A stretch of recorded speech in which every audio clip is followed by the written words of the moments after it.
soy Miguel Ángel Arroyo de Merck y quería invitaros a que en los próximos seminarios que Merck va a organizar de microbiología alimentaria nos acompañéis. Como podéis ver, hemos tenido la oportunidad de conocer a nuevos clientes, nuevos compañeros, nuevos colaboradores.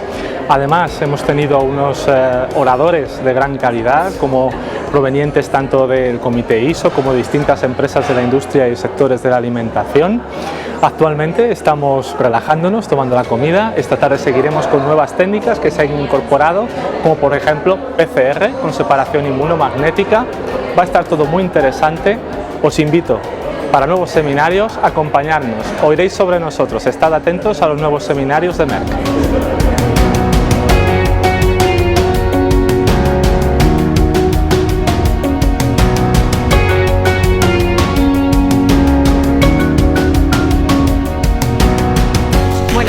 Lo que más me ha gustado del curso ha sido la exposición de Alfredo Corujo.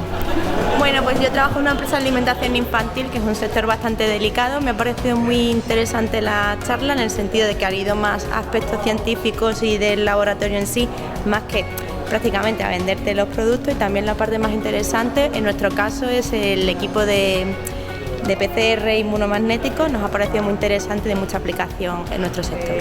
El workshop me ha parecido muy interesante, me ha parecido muy útil porque ha sido muy práctico, es decir, ha tratado de temas que son habituales en el trabajo de un laboratorio de microbiología de alimentos.